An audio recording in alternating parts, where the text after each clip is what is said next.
الہی محبوب کل جہاں کو دل و جگر کا سلام پہنچے، نفس نفس کا درود پہنچے، نظر نظر کا سلام پہنچے۔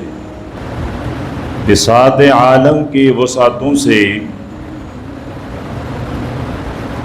جہان بالا کی رفعتوں سے ملک ملد کا درود پہنچے، بشر بشر کا سلام پہنچے۔ عقیدت اور احترام سے پیارے پیغمبر صلی اللہ علیہ وسلم پر درود پڑھ لیں۔ اللہم صلی علی محمد وعلی آل محمد کما صلیت علی ابراہیم وعلی آل ابراہیم انک حمید مجید۔ اللہم بارک علی محمد وعلی آل محمد کما بارکت علی ابراہیم وعلی آل ابراہیم انک حمید مجید۔ اللہ رب العزت کا احسان اور کرم ہے کہ فتنوں کے زمانے میں اللہ پاک نے ہمیں توفیق بخشی، دین سیکھنے کی غرض سے کچھ بیٹھنے سننے اور سنانے کی توفیق عطا فرمائی۔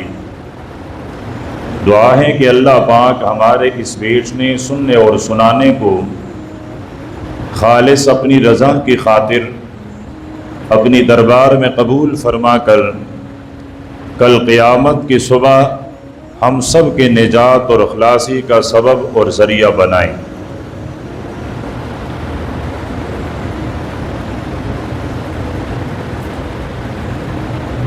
ہماری آج کے اس مجلس کے لیے موضوع وہی ہے جو جمعے کے دن اور ربیع الاول کی 12 تاریخ کو تھی،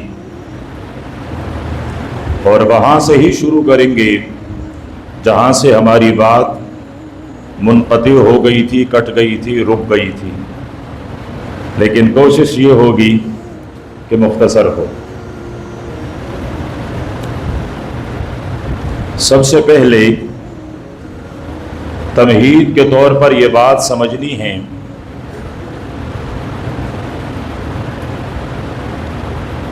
کہ زمین اور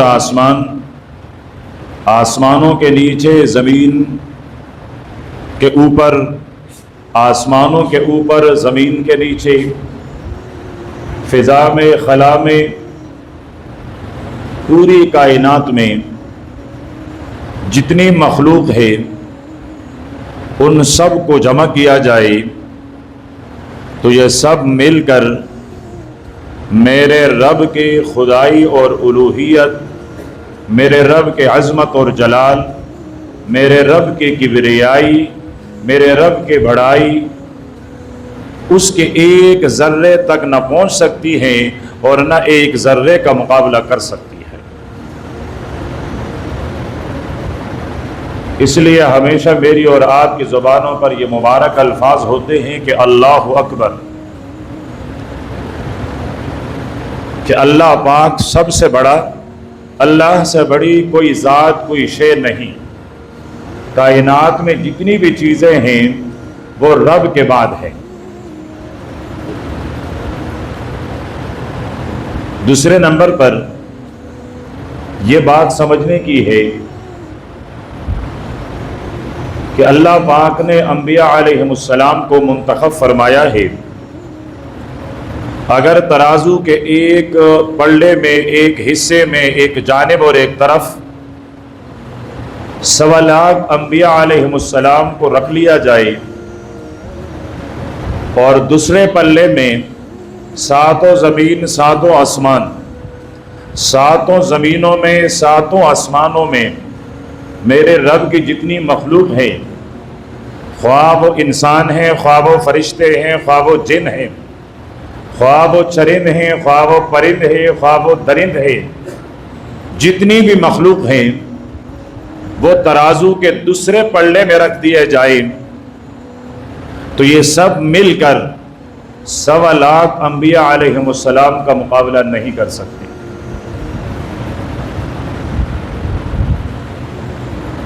تیسری بات جو سمجھنے کی ہے کہ ترازو کے ایک پلڑے میں میرے پیغمبر کے علاوہ تمام انبیاء کو رکھ لیا جائے، ان تمام انبیاء کی تمام امتوں کو رکھا جائے، عالم بالا یعنی آسمانوں کی مخلوق فرشتوں کو بھی اس پلڑے میں رکھا جائے، زمین پر انسان اور انسانوں کے علاوہ جو جن موجود ہیں ان کو بھی اس پلڑے میں رکھ دیا جائے، تو ظاہر بات ہے اس ترازو کو میرے رب کے علاوہ کوئی اور تول نہیں سکے گا۔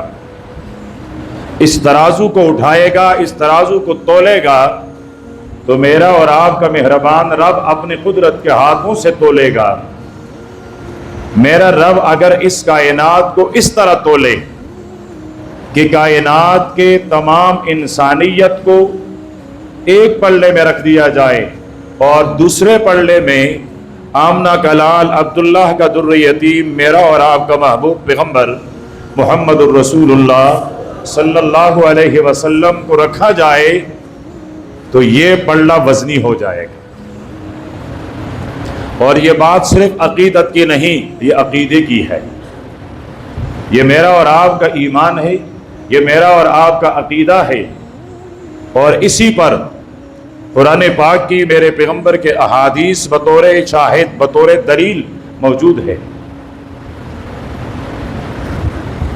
قرآن پاک میں اللہ رب العزت نے بہت سارے انبیاء کا ذکر فرمایا ہے، ان تمام انبیاء کے ذکر کا صحیح حکمت، صحیح مقصد ذکر کرنے والا، قرآن پاک کو اتارنے والا رب ہی جانتا ہے، لیکن مفسرین لکھتے ہیں کہ یا تو میرے پیغمبر کو تسلی دینے کے خاطر ان انبیاء کا ذکر قرآن پاک میں کیا گیا، یا ہمارے پیغمبر کو تشجیع دینے کے خاطر، اللہ پاک کی وحدانیت کی دعوت پر ابھارنے کے خاطر رب نے ان انبیاء کا ذکر قرآن پاک میں فرمایا۔ غرض کسی بھی مقصد کے تحت ہو، لیکن میرے رب نے انبیاء کا ذکر قرآن پاک میں فرمایا ہے۔ لیکن جب ہم قرآن پاک کا مطالعہ کرتے ہیں تو قرآن پاک کے اوراق میں، قرآن پاک کے صفحات میں، قرآن پاک کے سورتوں میں، قرآن پاک کے پاروں میں ہمیں نظر آتا ہے اللہ پاک فرماتے ہیں وَإِلَىٰ عَادٍ أَخَاهُمْ هُودًا وَإِلَىٰ ثَمُودَ أَخَاهُمْ صَالِحًا وَإِلَىٰ مَدْيَنَ أَخَاهُمْ شُعَيْبًا۔ اللہ پاک فرماتے ہیں کہ میں نے ان انبیاء کو بھیجا تو اپنی قوم کی طرف، علاقے کی طرف، زمین کے کسی خاص خطے کی طرف، اور جب قرآن پاک میرے اور آپ کے محبوب پیغمبر کا ذکر کرتے ہیں تو اللہ پاک فرماتے ہیں کہ میں نے تمہیں صرف عرب کے لیے نہیں، صرف عجم کے لیے نہیں، صرف سید اور بنو ہاشم کے لیے نہیں، بلکہ میرے حبیب میں نے آپ کو بھیجا ہے کافۃ للناس، تمام انسانیت کے لیے۔ یہ ایک بنیادی فرق ہے جو میرے پیغمبر اور گزشتہ انبیاء علیہم السلام کے درمیان قرآن پاک کے مطالعہ سے، قرآن پاک میں غور فکر اور تدبر کرنے سے معلوم ہوتا ہے۔ دوسرے نمبر پر یہی تمام انبیاء جب یہ اللہ کا پیغام پہنچاتے ہیں تو ان کا فرمان یہ ہوتا ہے کہ یا قوم اعبدوا اللہ، اے میری قوم اللہ کی عبادت کر لے، اے میری قوم خالص اللہ کی عبادت کر لے، اے میری قوم ایک اللہ کی عبادت کر لے۔ انداز تکلم، انداز خطاب، انداز بیان وہ ہوتا ہے اے میری قوم، اے میری قوم، اے میری قوم۔ لیکن جب میرا پیغمبر اللہ پاک کی وحدانیت کی دعوت دیتا ہے تو ارشاد فرماتا ہے یا ایھا الناس، اے تمام کائنات کے انسانیت اور انسانوں، یہ دوسرا بنیادی فرق ہے جو قرآن پاک کے مطالعے سے معلوم ہوتا ہے۔ میرے پیغمبر اور گزرے ہوئے انبیاء علیہ السلام کی تخاطب، انداز بیان، پیغام رسانی کا طریقہ کہ تمام انبیاء کہتے ہیں میری قوم میری قوم، اور میرے پیغمبر فرماتے ہیں تمام کائنات کے انسانوں۔ تیسرے نمبر پر قرآن پاک میں اللہ پاک نے جن انبیاء کا ذکر فرمایا ہے ان کو خطاب کرتے ہوئے اللہ پاک فرماتے ہیں یا آدم اسکن انت وزوجک الجنہ۔ حضرت آدم جو ساری انسانیت کے جد، دادا اور بابا ہے، میرے رب نے اس کا نام لے کر خطاب فرمایا ہے۔ اللہ پاک نے اپنے خلیل حضرت ابراہیم علیہ السلام کو مخاطب کرتے ہوئے نام لے کر ارشاد فرمایا یا ابراہیم قد صدقت الرؤیا، اے ابراہیم آپ نے اپنی خواب سچا کر دکھایا۔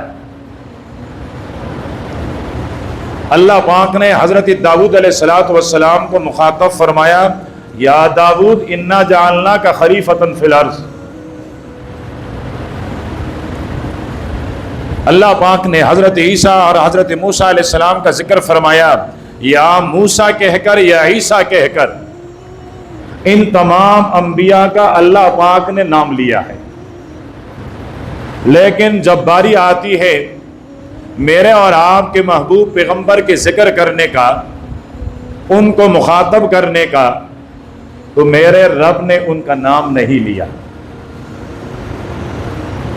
4 دفعہ قرآن پاک میں میرے پیغمبر کا نام آیا ہے، لیکن چاروں دفعہ اللہ پاک نے خطاب کر کے پکارا نہیں ہے۔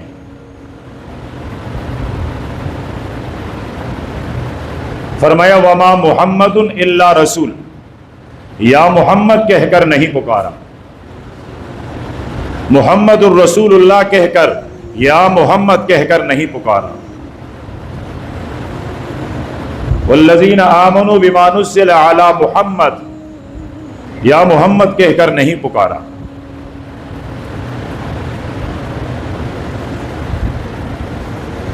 پکارا ہے میرے رب نے تو میرے پیغمبر اس وقت جس حالت میں تھے اللہ پاک نے اس حالت کا ذکر فرمایا ہے۔ آپ نے چادر اڑی ہوئی تھی، اپنے آپ کو چادر میں چھپایا ہوا ہے، تو اللہ پاک نے محبت برے انداز میں ارشاد فرمایا یا ایھا المزمل، یہ چادر اڑنے والے،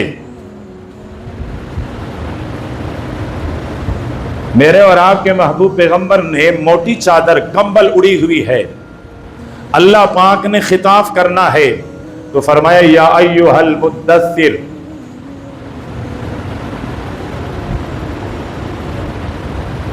کہیں اللہ پاک نے ارشاد فرمایا یا ایھا النبی،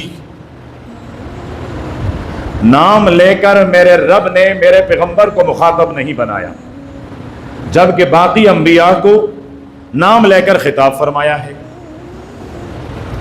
دنیا کا قانون یہ ہے کہ اولاد اپنے والد کو ابا بابا اس طرح عظمت، بڑائی، عقیدت، ان الفاظ کے ساتھ ان کو آواز دیتے ہیں، پکارتے ہیں۔ شاگرد اپنے استاد کا نام نہیں لیتا، استاد جی کہہ کر پکارتا ہے۔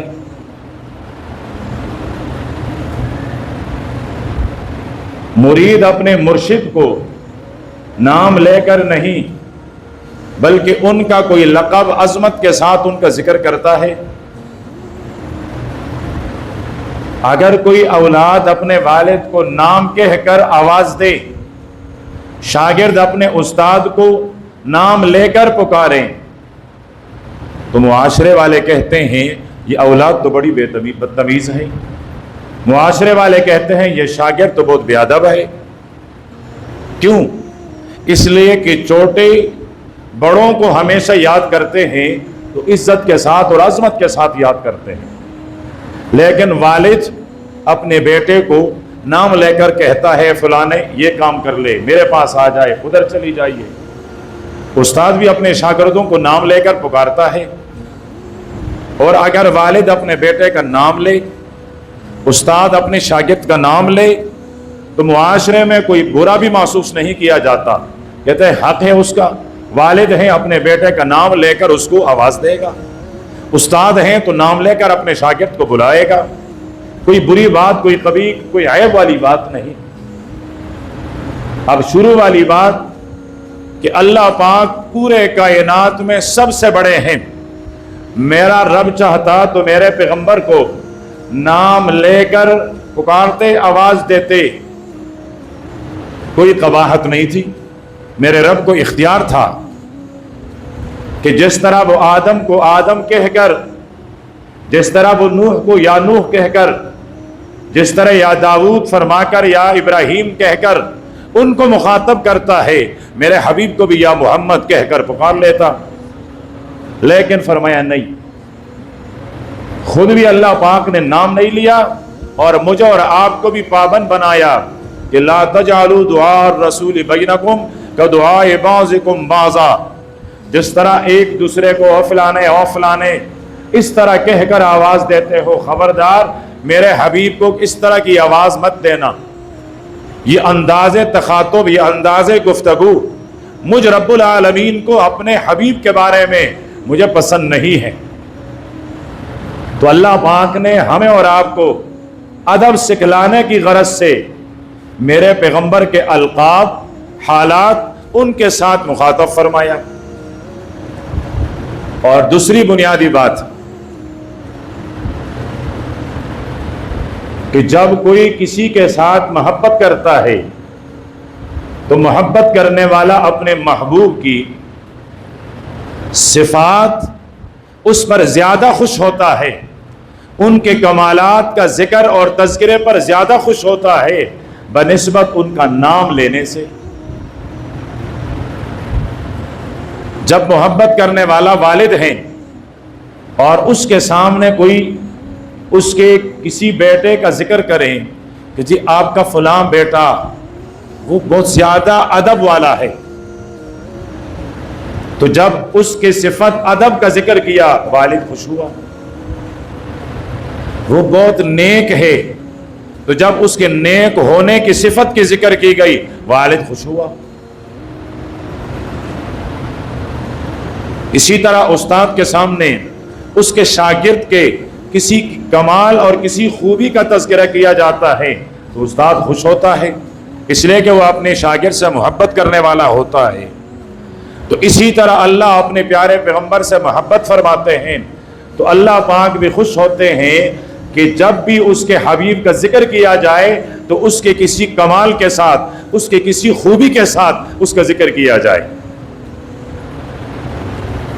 یہ تیسری بنیادی فرق ہے جو اللہ پاک نے میرے اور سابقہ انبیاء کے درمیان قائم فرمایا ہے. لیکن ایک بات ذہن میں رہے، میرے اور آپ کے لیے جتنا قابل احترام میرا اور آپ کا حبیب پیغمبر ہے، اتنا ہی قابل احترام میرے اور آپ کے لیے حضرت عیسیٰ بھی ہیں، حضرت موسیٰ بھی ہے، حضرت ہارون بھی ہیں، حضرت یعقوب بھی ہیں، حضرت یوسف بھی ہیں، حضرت موسیٰ اور ہارون بھی ہیں، حضرت داؤد اور سلیمان بھی ہیں، حضرت یونس اور ادریس بھی ہیں، حضرت یحییٰ اور زکریا بھی ہیں، حضرت نوح، آدم علیہ السلام اور حضرت شعیب بھی ہیں. یعنی رب کا کوئی بھی پیغمبر میں اپنے پیغمبر کی طرح اسے قابل احترام سمجھوں گا. ہاں پھر انبیاء کے صف میں کسی کا مقام بہت زیادہ اونچا، کسی کا تھوڑا سا کم ہو سکتا ہے. اللہ پاک فرماتے ہیں تلک الرسل فضلنا بعضهم علی بعض، یہ میرے رسولوں کی، انبیاء کی جماعت ہے، میں نے ان میں سے مراتب قائم کیے ہیں. کسی کا مقام بہت زیادہ اونچا، کسی کا مقام تھوڑا سا کم. یہ مراتب ان کے ہاں ہے، میرے لیے برابر ہے. مثال کے طور پر ایک باپ کے ہاں 5 بیٹے ہیں، ایک عمر میں سب سے بڑا، پھر اس سے چھوٹا، پھر اس سے، پھر اس سے، پھر اس سے. لیکن بڑے بیٹے کے اولاد کے لیے جس طرح اپنا والد قابل احترام ہوتا ہے تو والد کے علاوہ باقی چاروں چچا بھی اسی طرح قابل احترام ہوتے ہیں. کیوں؟ اس لیے کہ جس باپ کا اس کا والد بیٹا ہے اسی باپ کا ان کے چاروں چچے بھی بیٹے ہیں. تو جس رب نے میرے پیغمبر کو بھیجا ہے اسی رب نے 1.25 لاکھ انبیاء کو بھی بھیجا ہے.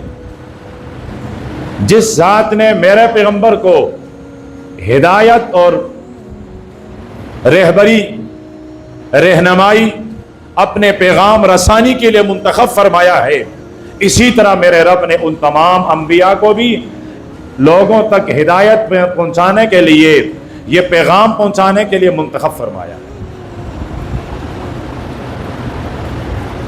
صرف دنیا میں نہیں، دنیا کے بعد بھی میرے پیغمبر اور باقی انبیاء کا اللہ پاک نے مقام الگ الگ رکھا ہے. حشر کے میدان میں تمام انبیاء ایک جھنڈا لے کر اپنے امت کے ساتھ کھڑے ہوں گے. حضرت نوح علیہ السلام، حضرت آدم علیہ السلام، ان کے ہاتھ میں ایک جھنڈا ہوگا، اور حضرت آدم علیہ السلام کے زمانے میں جتنے لوگ تھے وہ اس جھنڈے کے نیچے ہوں گے. حضرت نوح علیہ السلام کے ہاتھ میں ایک جھنڈا، اور اس زمانے میں جن لوگوں نے آپ پر ایمان لایا ہے وہ اس جھنڈے کے نیچے. حضرت ابراہیم علیہ السلام کے پاس ایک جھنڈا، اور اس جھنڈے کے نیچے اس زمانے کے لوگ، اس کی امت. حضرت موسیٰ علیہ السلام کے جھنڈے کے نیچے بنی اسرائیل کا بہت بڑا مجمع. حضرت یعقوب علیہ السلام کے پاس الگ جھنڈا، اس جھنڈے کے نیچے اس کے امتی. حضرت داؤد اور سلیمان کے پاس الگ جھنڈے، ان جھنڈوں کے نیچے ان کی امت. حضرت عیسیٰ علیہ السلام کے ہاتھ مبارک میں الگ جھنڈا، اس جھنڈے کے نیچے اس کے امتی. ایک جھنڈا میرے اور آپ کے محبوب پیغمبر کے ہاتھ میں بھی ہوگا، لیکن یہ جھنڈا کیسے ہوگا؟ جس کے متعلق میرے نبی نے ارشاد فرمایا کہ اللہ پاک میرے علاوہ تمام انبیاء کو بھی جھنڈے عطا کریں گے، مجھے بھی میرا رب ایک جھنڈا، ایک نشانی عطا کرے گا.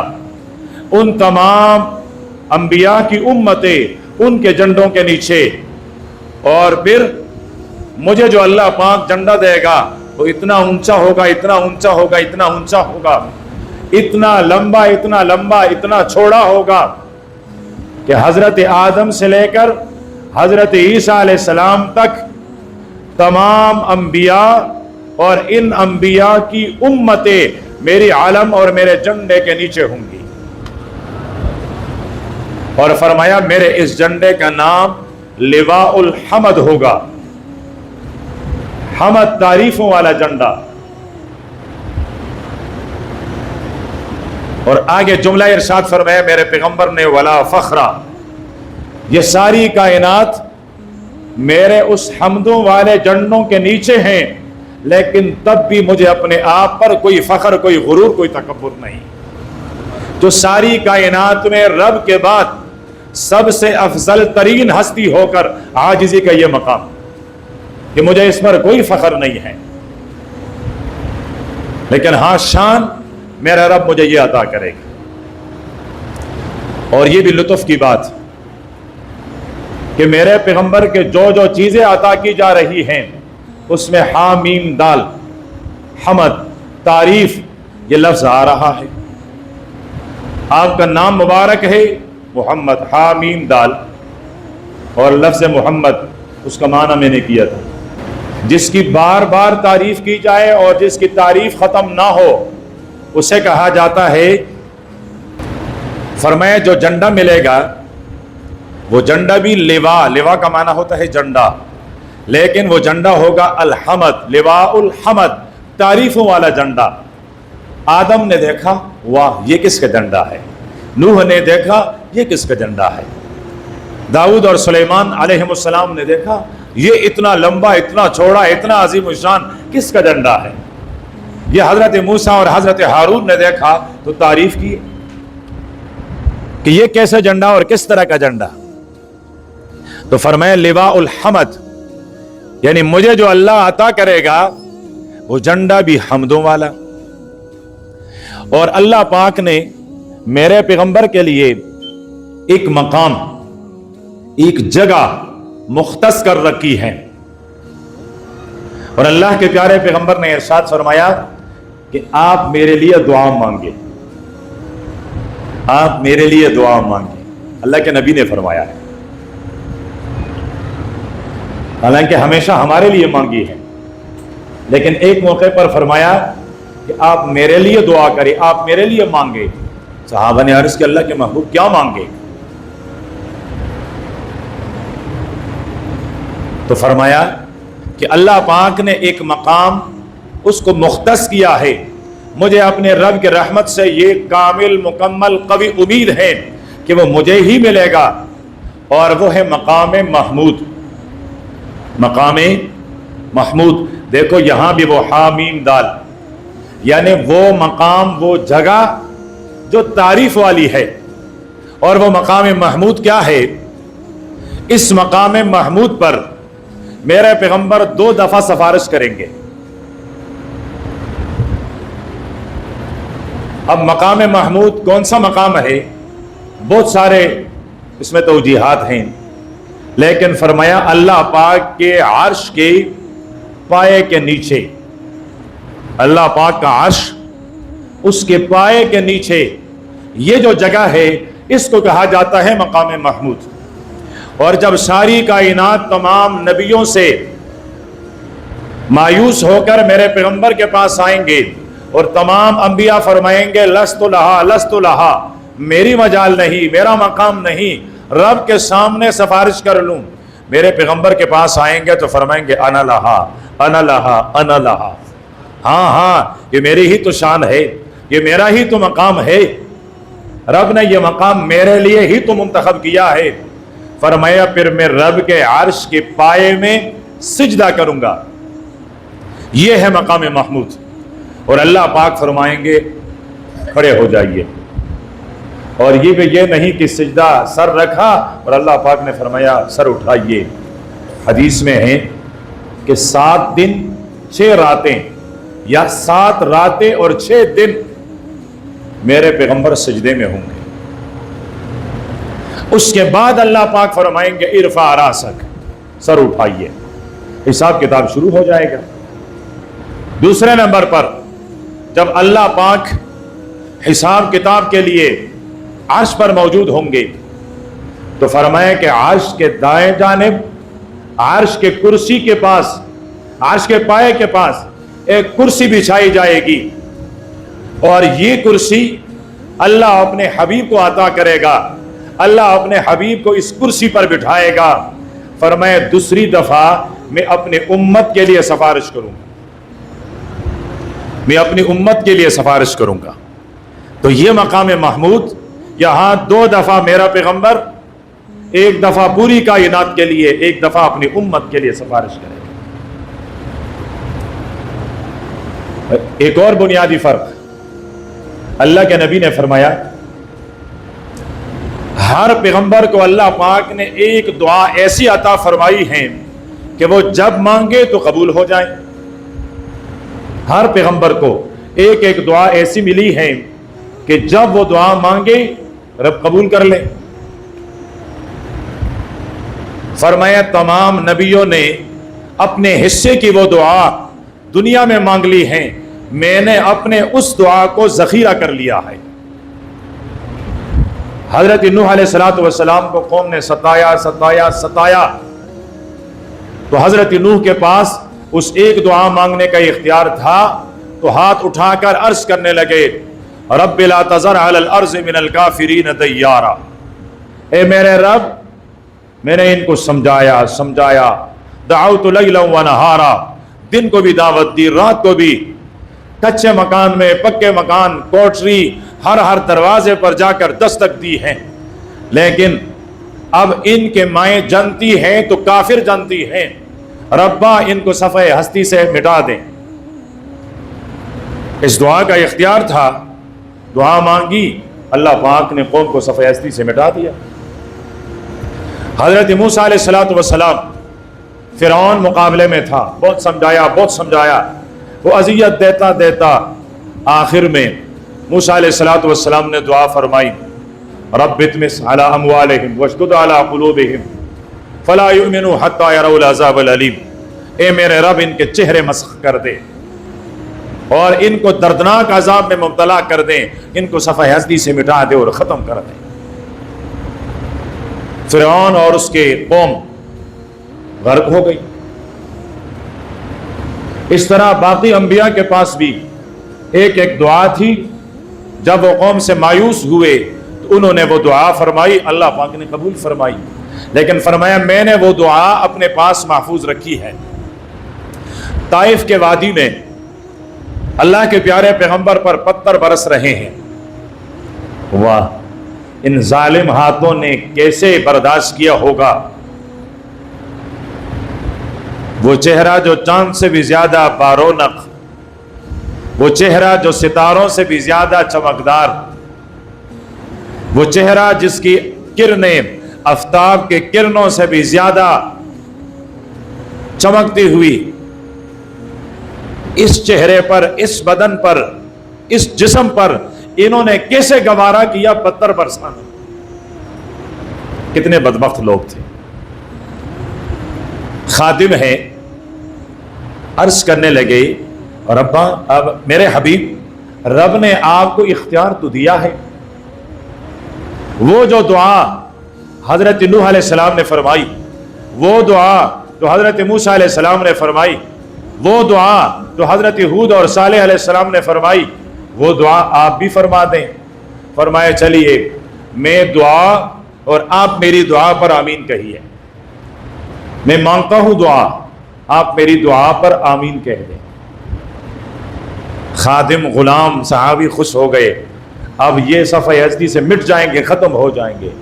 میرے پیغمبر نے رب کے دربار میں ہاتھ اٹھائی تو دعا یہ تھی، اللہم اہد قومی فإنہم لا یعلمون، اے اللہ یہ میری قوم ناسمجھ ہے، یہ نادان ہے، ان کو سمجھ نہیں ہے، اے اللہ میرے اس نادان ناسمجھ قوم کو شعور عطا کیجئے گا۔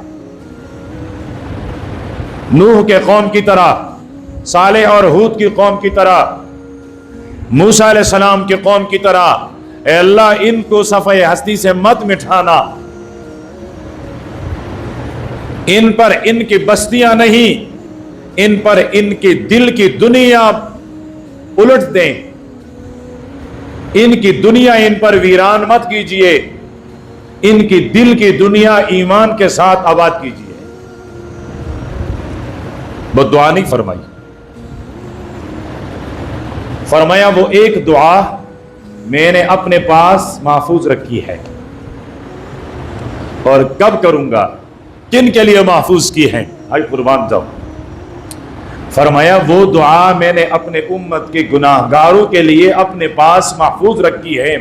کل حشر کے میدان میں رب کے سامنے جب رب کا جلال، رب کا غصہ اپنے جوبن پر ہوگا، اپنے انتہا پر ہوگا، فرمایا وہاں میں اپنے امت کے گناہ گاروں کی بخشش اور مغفرت طلب کروں گا،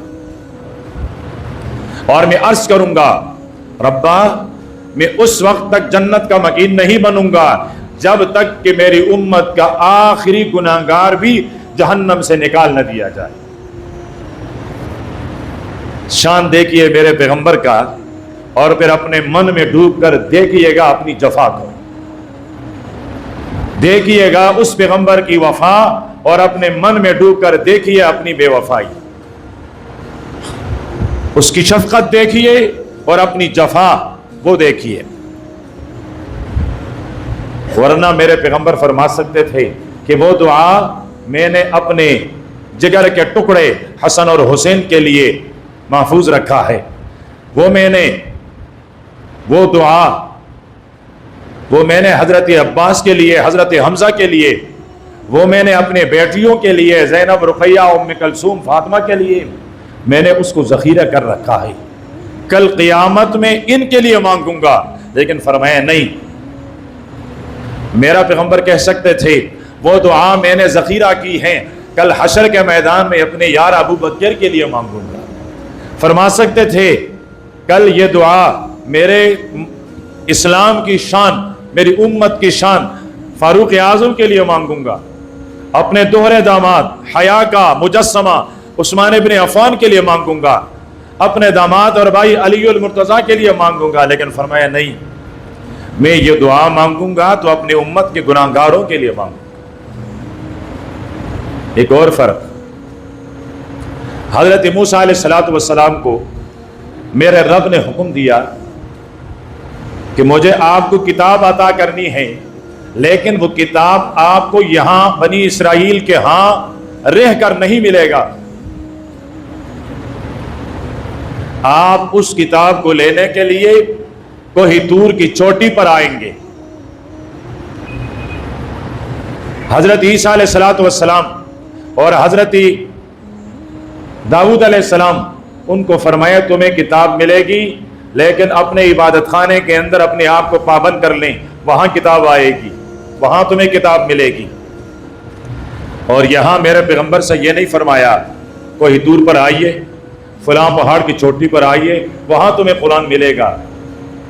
مسجد نبوی میں، مسجد حرام میں، کسی اپنے گھر میں، کسی صحابی کے گھر میں اپنے آپ کو بند کر لیں، پابند کر لیں، وہاں آپ کو قرآن ملے گا۔ فرمایا نہیں میرے حبیب، آپ جہاں جہاں ہوں گے وہاں وہاں جبریل تیرے پاس قرآن لے کر آئے گا۔ موسیٰ کو میں نے وہاں کوہ طور پر بلوایا، لیکن تجھے طور پر نہیں بلواؤں گا، جبریل سید الملائکہ کو تیرے پاس بھیجوں گا، وہ تیرے پاس آئے گا۔ آپ مکے میں ہیں، مکے کے کسی گلی میں ہیں، جبریل تیرے پاس آئے گا۔ طائف میں ہیں، طائف کی کسی وادی، کسی گلی میں ہیں، کسی باغ میں ہیں، کسی نہر کے کنارے پر ہیں، جبریل وہاں آئے گا۔ میرے حبیب آپ مدینہ اور مدینہ کے کسی گلی میں ہیں، اپنے پاس نہیں، جبریل کو قرآن دے کر تیرے پاس بھیجوں گا۔ آپ بدر میں ہیں، احد میں ہیں، حنین میں ہیں، تبوک میں ہیں، آپ جہاں جہاں ہیں، جبریل وہاں آ کر میرا قرآن، میری کتاب، میرا کلام آپ کے پاس پہنچائے گا۔ فرمایا یہاں تک کہ آپ حضرت عائشہ کے حجرے میں ہوں گے، جبریل امی عائشہ کے حجرے میں آ کر تجھے قرآن پہنچائے گا۔ اور اللہ پاک ہم سب کو بار بار لے جائیں، بار بار لے جائیں، مدینہ منورہ اور روضہ نبوی کی زیارت کروائیں۔ وہاں ایک دروازہ ہے، اس دروازے پر لکھا ہوا ہے بابی جبریل، دروازے پر لکھا ہوا ہے بابی جبریل۔ باب کا معنی ہوتا ہے دروازہ، یعنی یہ وہ دروازہ ہے جہاں سے حضرت جبریل میرے پیغمبر کے پاس ہوتے ہوئے حجرے میں آیا کرتے تھے۔ یہ وہ راستہ ہے جس راستے سے حضرت جبریل میرے پیغمبر کے پاس آیا کرتے تھے۔ تو یہ بھی باقی انبیاء اور میرے نبی کے شان میں ایک بنیادی فرق۔ ایک اور فرق، حضرت موسیٰ علیہ السلام کو حکم دیا کہ اپنے قوم کے منتخب لوگوں کو لے کر کوہ طور آئیے۔ 70 آدمی کو منتخب کیا، کوہ طور جا رہے ہیں۔ راستے میں یہ لوگ آہستہ آہستہ آ رہے ہیں اپنے مزے مزے سے۔ حضرت موسیٰ علیہ السلام ذرا جلدی سے میرے رب کے دربار میں کوہ طور وہاں پہنچے تو اللہ پاک نے پوچھا موسیٰ آپ تو جلدی جلدی آئے، تیری قوم کہاں ہے؟ فرمایا وہم علی اثری، وہ میرے بعد ہیں، آ رہے ہیں، آنے والے ہوں گے۔ فرمایا آپ ان سے پہلے کیوں آئے؟ موسیٰ علیہ السلام عرض کرنے لگے وَعَجِلْتُ إِلَيْكَ رَبِّ لِتَرْضَىٰ، اے میرے رب میں قوم کو پیچھے چھوڑ کر، قوم کے عمائدین کو پیچھے چھوڑ کر خود تیز رفتاری کے ساتھ ان سے پہلے تیرے دربار میں اس لیے آیا ہوں تاکہ آپ راضی ہو جائیں، تیری رضا کی خاطر دوڑتا ہوا آیا ہوں، تیز قدموں سے آیا ہوں۔ اللہ کا کلیم پیغمبر حضرت موسیٰ، تلاش کیا ہے؟ میرا رب راضی ہو جائے، تلاش کیا ہے؟ میرا رب راضی ہو جائے۔ اسی قرآن پاک کی آیت ہے، میرے رب نے ارشاد فرمایا وَلَسَوْفَ يُعْطِيكَ رَبُّكَ وَلَسَوْفَ يُعْطِيكَ رَبُّكَ وَلَسَوْفَ يُعْطِيكَ رَبُّكَ، میرا رب تجھے دیتا رہے گا، دیتا رہے گا، دیتا رہے گا، دیتا رہے گا۔ کتنا دے گا؟ فرمایا اتنا دے گا کہ تو راضی ہو جائے گا۔ وہاں موسیٰ رب کو راضی کرنے کے لیے تلاش میں ہیں، جستجو میں ہیں، اور یہاں میرے رب اپنے حبیب کو راضی کر رہا ہے۔ تو یہ شان ہے میرے اور آپ کے محبوب پیغمبر کی۔ تو اس شان والے پیغمبر کے یہ شان ہم اور آپ سے ایک تقاضا کرتا ہے، ایک مطالبہ کرتا ہے، اور وہ مطالبہ عمل کا ہے، محبت کا ہے۔ کس طرح کی محبت؟ ایک آخری چھوٹا سا واقعہ پھر ختم کر لیتا ہوں۔ آپ صلی اللہ علیہ وسلم مدینہ منورہ میں حضرت عثمان نے آ کر عرض کیا، اللہ کے حبیب آپ میرے گھر تشریف لائیے، بیٹی کا گھر ہے۔ فرمایا عثمان خیریت تو ہے؟ عرض کرنے لگے آقا تھوڑا سا گوشت بنا لیا ہے، آپ کی بیٹی کا حکم تھا کہ میرے بابا نے بھی کچھ کھایا نہیں ہوگا، اسے بھی لائیے۔ میرے پیغمبر کی کتنی بیٹیاں ہیں؟ 4 بیٹیاں ہیں، 4 بیٹیاں میرے پیغمبر کی، اور وہ چاروں میری اور آپ کی مائیں ہیں، چاروں میری اور آپ کی مائیں ہیں، اور چاروں کے مقام بھی ایک جیسا ہے، وہ ایک باپ کے اولاد ہیں۔ جو مقام حضرت زینب کا ہے وہی مقام حضرت فاطمہ کا ہے، جو مقام حضرت رقیہ کا ہے وہی مقام حضرت فاطمہ کا ہے، جو مقام حضرت ام کلثوم کا ہے وہی مقام حضرت فاطمہ کا ہے، جو مقام حضرت فاطمہ کا ہے وہی مقام باقی تینوں کا بھی ہے، لیکن ہے 4۔ قرآن پاک فرماتے ہیں یا ایھا النبی قل لازواجک، آپ اپنی اہل بیت سے کہیں۔ اہل بیت میں سب سے پہلے کون آتا ہے؟ بیوی۔ بیوی۔ ہم جب پوچھتے ہیں جی گھر والے کیسے ہیں تو گھر والوں سے مراد بیوی ہوتی ہیں، بچے ہوتے ہیں، اہل بیت یہی ہے۔ تو یہاں بھی اللہ پاک فرماتے ہیں سب سے پہلے اپنے اہل بیت، اپنی ازواج مطہرات سے کہہ دیں، وبناتک، اور اپنی بیٹیوں سے بھی کہہ دیں۔ کن سے؟ بیٹیوں سے، ورنہ اللہ پاک فرماتے وبنتک، اپنی بیٹی سے کہہ دے، یہ نہیں فرمایا، فرمایا وبناتک، اپنی بیٹیوں سے۔ اور بیٹیاں کم سے کم 3 ہو تو تب جمع کا لفظ ہیں، کم سے کم اطلاق ہوتا ہے 3 پر یا 3 سے زیادہ پر، 3 سے کم کو بنات نہیں کہا جاتا ہے، بنت کہا جاتا ہے۔ تو قرآن پاک فرماتے ہیں کہ 4 ہیں، اور ہم قرآن والے ہیں، ہمارا قرآن موجود ہے، ہمارا قرآن کسی غار میں نہیں، ہمارا قرآن کسی غائب امام کے پاس نہیں، ہمارا قرآن نامکمل بھی نہیں، الحمدللہ۔ میرے اور آپ کا قرآن وہ ہے جس کے لیے میرے رب نے فرمایا الیوم اکملت لکم دینکم واتممت علیکم نعمتی ورضیت لکم الاسلام دینا۔ میرا اور آپ کا قرآن وہ ہے جو کامل اور مکمل اکمل ہے۔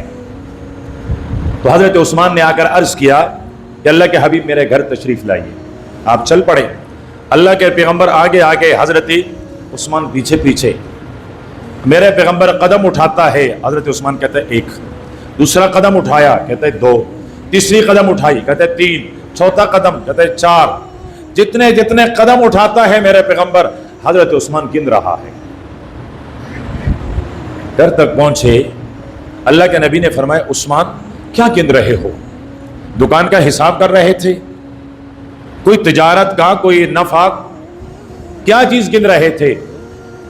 اللہ کے حبیب آپ کے قدموں کو گن رہا تھا، آپ کے قدموں کو شمار کر رہا تھا۔ فرمایا میرے قدموں کو کیوں شمار کر رہا تھا؟